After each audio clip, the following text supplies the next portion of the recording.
बच्चों, अहंकार कहानी में हमने पढ़ा कि स्वर्ण देश के राजा, जिन्होंने बहुत सारे देशों पर कब्जा करके अपना राज्य का विस्तार कर लिया था, एक दिन शिकार करने निकलते हैं और शिकार खेलते खेलते वे जंगल में बहुत दूर निकल जाते हैं। जंगल के अंतिम सीमा पर पहुंच जाते हैं, जहां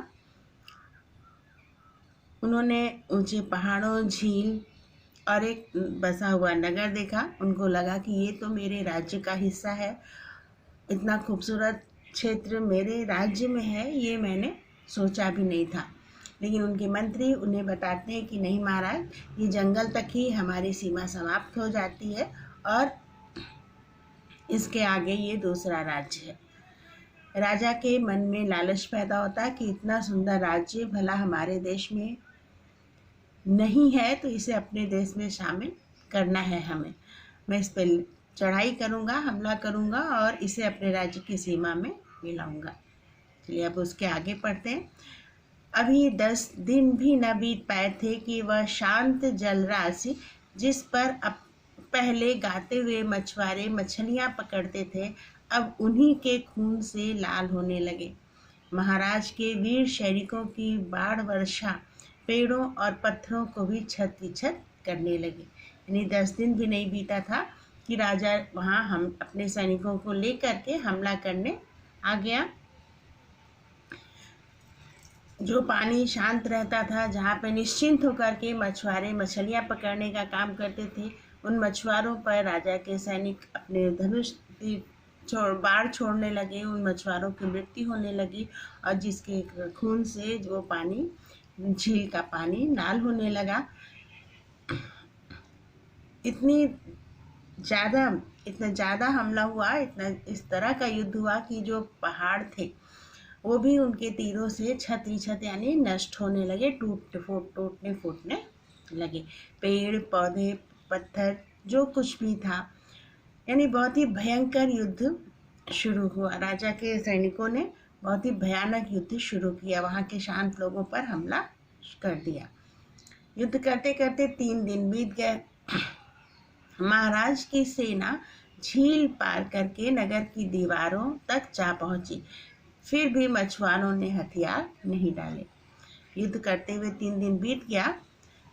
धीरे धीरे महाराज की सेना वो झील पे जो मछुआरे हमला करते थे, युद्ध का जवाब देते थे, उनको पार करके, उस झील को पार करके और नगर में जो शहर बसा हुआ था, जो मकान घर बने हुए थे, उस नगर के घरों तक पहुंच गई।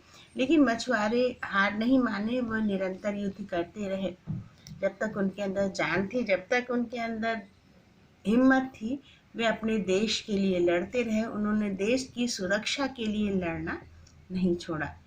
बच्चे, बूढ़े, युवा, ये सभी दिन भर लड़ते और रात को मृत संबंधियों की लाशें ठिकाने लगाते। पहले के समय में युद्ध सिर्फ दिन में ही होते थे, सूर्यास्त के बाद दिन नहीं होता था। तो जो भी मछुआरों के बच्चे थे, स्त्रियाँ थी, बूढ़े थे, व्यक्ति जो भी उनके परिवार में था, सभी मिल करके बारी बारी से युद्ध कर रहे थे। दिन भर वो युद्ध करते और रात में युद्ध में जो लोग मारे गए हैं उनका अंतिम संस्कार करते। अगले दिन धरती पर हाथ रख कर अपने प्राणों की बलि देने की शपथ लेते। यानी यही नहीं कि सिर्फ जो है युद्ध कर रहे हैं और अंतिम संस्कार कर रहे हैं, अपने लोगों को मरते देख करके वो मछुआरे विचलित नहीं हुए। क्यों? क्योंकि उनको लगता था कि हम देश के काम आ रहे हैं और देश के लिए मर मिटना हमारी जिम्मेदारी है, हमारे लिए शान की बात है, अभिमान की बात है। इसलिए अगले दिन फिर वे अपनी धरती को छूते, अपने देश की धरती को छू करके कसम खाते और फिर युद्ध के मैदान में युद्ध के लिए चले जाते, अपने देश की सुरक्षा के लिए। बाहरी हमलावर उस पर कब्जा कर सके, इस चीज़ को बचाने के लिए वे अपने प्राणों की बलि देने को तत्पर रहते। प्रातः काल का समय था। महाराज अपने शिविर में नए आक्रमण की योजनाओं पर विचार कर रहे थे। युद्ध बंद हो चुका था सुबह सुबह। अब आज किस तरह से युद्ध करना है, कैसे करके विजय हासिल करनी है, इसकी रणनीति महाराज अपने शिविर में बैठ करके बना रहे थे। उसी समय द्वारपाल वहां आया और उसने महाराज को प्रणाम करके कहा कि एक आदमी दरवाजे पर खड़ा है जो आपसे मिलना चाहता है। राजा ने पूछा कौन है? तो द्वारपाल ने कहा कि कोई बूढ़ा आदमी है महाराज, कहता है मरने से पहले महाराज के दर्शन की लालसा लिए चला आया हूँ। वो बूढ़ा व्यक्ति कहता है कि मरने से पहले मैं महाराज से मिलना चाहता हूँ और इसीलिए मैं आया हूँ। एक मंत्री ने कहा अरे कोई राजदूत होगा। दूसरे मंत्री ने कहा या छद्म वेश में कोई सैनिक होगा। छद्म वेश में यानी रूप बदल करके धोखा देने के लिए, धोखे से किसी कार्य को करने के लिए अपना रूप बदल करके कोई शत्रु सेना की तरफ से कोई सैनिक आया होगा। किसी एक मंत्री ने कहा कि अरे राजदूत होगा, हो सकता है संधि का समझौता करने आया हो। तब द्वारपाल ने कहा कि नहीं, उसके पास कोई अस्त्र नहीं है, वो युद्ध करने के लिए या किसी तरह का कोई हथियार लेकर के नहीं आया है। वो बहुत बूढ़ा है और लाठी के सहारे भी बहुत मुश्किल से खड़ा हो पा रहा है, बहुत ज़्यादा बूढ़ा है, बड़ी मुश्किल से वो खड़ा हो पा रहा है। वो भला जो है राजदूत या सैनिक कैसे हो सकता है? महाराज ने उसे आने की आज्ञा दे दी, स्वीकृति दे दी। थोड़ी देर बाद एक वृद्ध पुरुष लंबा मैला सा चोगा पहने अवस्था के बोझ से दबा हुआ अपनी लाठी के सहारे झुककर चलता हुआ महाराज के सामने आ खड़ा हुआ। बहुत ही बूढ़ा था, लंबा था वो बूढ़ा व्यक्ति, मैला सा गंदा सा, उसने चोगा यानी एक लंबा वस्त्र जो होता है, लबादा कोट की तरह से होता है, बहुत लंबा वस्त्र होता है पैर के घुटने के नीचे तक, उसको उसने पहन रखा था जो काफ़ी गंदा था। अवस्था के बोझ से यानी अपनी उम्र के बोझ से दबा हुआ था, यानी बहुत ही वृद्ध था और लाठी के सहारे चल रहा था, झुकते हुए झुककर चल रहा था। महाराज के सामने वो आया। क्या है वृद्ध, तुम कौन हो? मेरे पास समय बहुत थोड़ा है। राजा उससे पूछते हैं कि तुम कौन हो? मेरे पास समय कम है, जो भी कहना है जल्दी जल्दी अपनी बात कहो। बूढ़ा नमस्कार करते बोला महाराज समय तो मेरे पास भी बहुत थोड़ा है।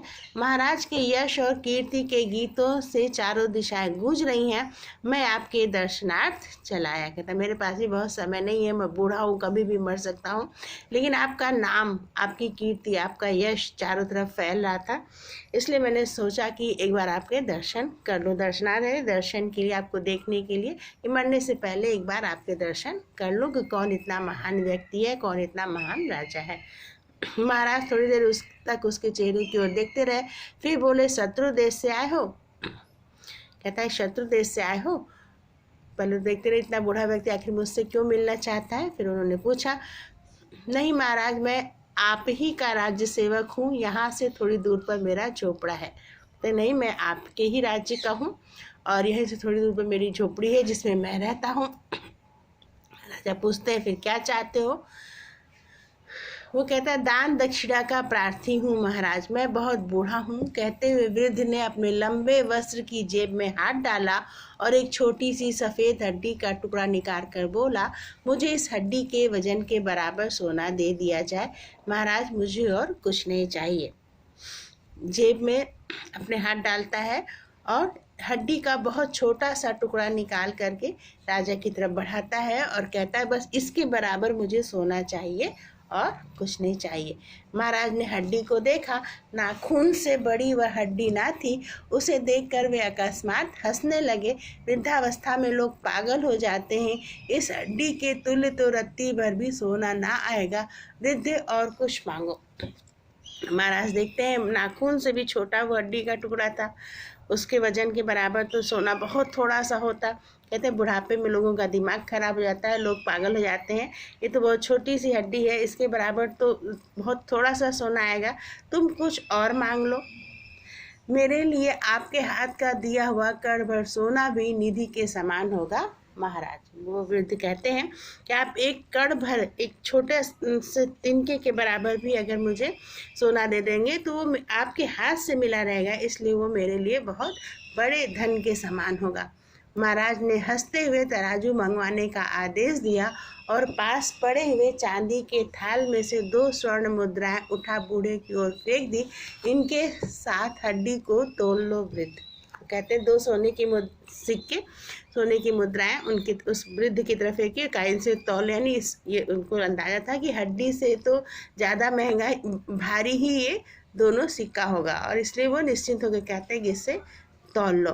तराजू आया, एक पल्ले में हड्डी का टुकड़ा रखा गया, दूसरे में मुद्राएं, पर जब मंत्री ने तोला तो हड्डी का टुकड़ा भारी निकला। फौरन ही 2 मुद्राएं और निकाल कर पल्ले में डाल दी, पर हड्डी का पल्ला फिर भी भारी निकला ना। महाराज ने सोचा कि इतने छोटा सा हड्डी का टुकड़ा है, इसमें कितना वजन होगा, और उन्होंने 2 सिक्के दिए थे, लेकिन वो हड्डी ही भारी निकली, वो सिक्का उसके आगे हल्का पड़ गया। फिर 2 सिक्के उन्होंने फेंके, लेकिन फिर जो है वो हड्डी का टुकड़ा भारी था और सिक्के वाला पल्ला हल्का था। इस तरह से ये क्रम चलता रहा।